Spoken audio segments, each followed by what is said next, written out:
Before the fire cracks again and the shadows return, don't forget, subscribe to Tales by the Fire for more stories that burn deeper than bone. Now /. Where were we? Amara opened her eyes. But she wasn't in her bed. Not in her hut. Not even in her world. Everything around her pulsed with dim, golden light. The trees shimmered. The ground breathed. The air, heavy, still alive. She sat in a forest that didn't move with wind, but with memory. She was dressed in white. In her hand, the bloodied handkerchief. She blinked. Across from her, by the bleeding iroko tree, stood Obinna, but not as she remembered. His skin glowed faintly like coals beneath ash. His eyes were endless voids.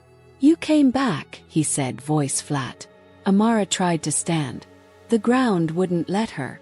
"Am I dead?" she asked. Obinna's smile twisted.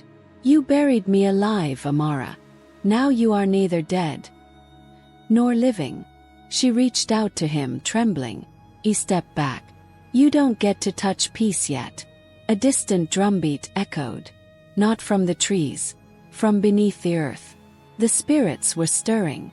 Back in the world of the living, the village began to change. No shadows fell at noon. Children were born with sealed lips. Goats circled endlessly, refusing to eat. The elders said, "The boundary has cracked." The priest who helped Amara cross into the spirit realm began to cough up feathers. He whispered to the chief, "They are not happy. Her soul has tilted the balance." But the chief, old, wise and scared, shook his head. "The mistake is done. The debt must be paid. Let the spirits have her." But it wasn't just Amara they were after. Something ancient had awakened when the coffin was opened. In the spirit world, Amara was led by Obinna through a winding forest path. She heard names, voices of the forgotten, spirits lost and wandering. Then she saw it. Another grave. Her grave. Her body lay still, covered in red cloth. Obinna pointed. "They buried you too. The village did this. Not just me." Amara collapsed to her knees. "I didn't know. I was trying to save yourself." Obinna finished. "You did. And now you're one of us." Suddenly, a whisper circled her. "The body dies. The guilt remains." The spirit world was not lawless. Beneath the roots of the great tree, 7 ancestral spirits watched over the balance between the dead and the living. They summoned Amara. She stood before them, small, shaking, ashamed. They were faceless, their voices a chorus. "You buried the living. You fed the dead with silence. You stole time. Why should you return?" Amara answered, "Because I didn't know. Because I regret." Silence. Regret is not repentance. And time cannot be stolen back. But it can be traded. Obinna's voice boomed behind her. "I offer her soul, in place of mine. Let me return." The spirits fell silent. Amara's heart dropped. "What? No, I didn't agree to." The council raised a finger. "Then choose, your soul, or another." A wind swept through the forest. Trees wept. The ground pulsed. Amara saw visions. Of the girl Obinna once loved. The one she cursed in secret. Of the poison she gave him in his drink. Not to kill, but to keep him quiet. Of the land document she forged the day before he fell ill. The truth struck like thunder. She didn't bury him by mistake. She buried him with intention. The spirits now knew. The whispering forest turned angry. The great tree cracked. Red sap flowed like blood. Obinna stepped forward, triumphant. "Now she cannot lie. Now they see." Amara begged, "Let me return. Not for myself, but to confess. To undo what I've done." The spirits considered. Then one said, "One way only. Walk through the path of flames. If your guilt burns away, you return cleansed. If not, you stay. Forever." She agreed. The fire path opened. The fire did not burn her skin. It burned her memories. One by one they ignited. Her father slapping her for speaking too loudly.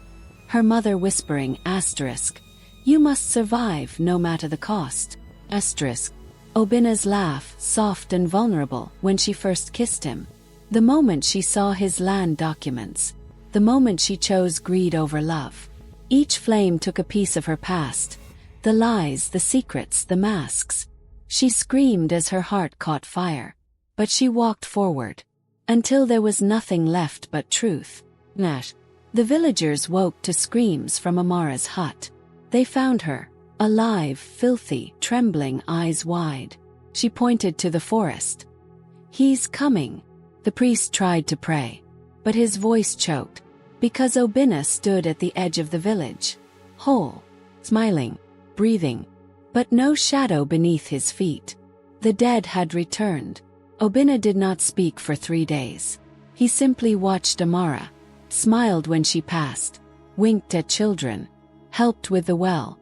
But the crops still wilted. The birds did not sing. And one night the chief died in his sleep, face frozen in terror. The elders gathered. "He is not alive," said the blind woman. "He wears flesh like cloth. But his soul belongs elsewhere." Amara nodded. "I brought him back." The priest whispered. "Then you must send him away." A final ritual was prepared, one no one had used in 300 years. It required 7 bones from the earth, 7 drops of the living's blood, and one truth spoken aloud.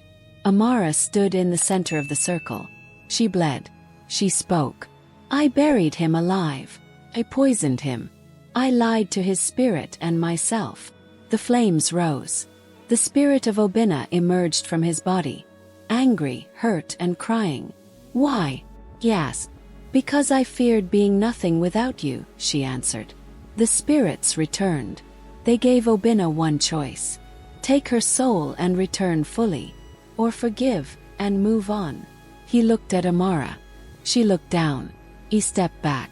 Let her live with what she's done. And he vanished. Amara remained, alive, but alone. No one spoke to her. Children crossed the street when she walked past. Her hut was never visited, but she never complained. Every night she lit a fire outside her home and told the story. No one, to everyone, to herself. A young girl, orphaned and curious, sat by the fire. Amara, now gray-haired, smiled. "You want to hear a tale?" The girl nodded. "About spirits, about guilt, about the fire that doesn't lie." The girl nodded harder. Amara began. The villagers began to return. One by one, drawn by the fire's warmth. They no longer feared her. They feared what she buried. They listened. And the land began to heal. The trees grew again. The birds returned. The shadows fell properly at noon. On Amara's last night, the fire burned brighter than ever. She sat alone, eyes closed. A soft voice spoke behind her. "I forgive you," she smiled. And the fire went out. Forever. If this story touched your soul or sent chills down your spine, hit subscribe to Tales by the Fire. Because in this village, the dead don't forget. And neither do the flames.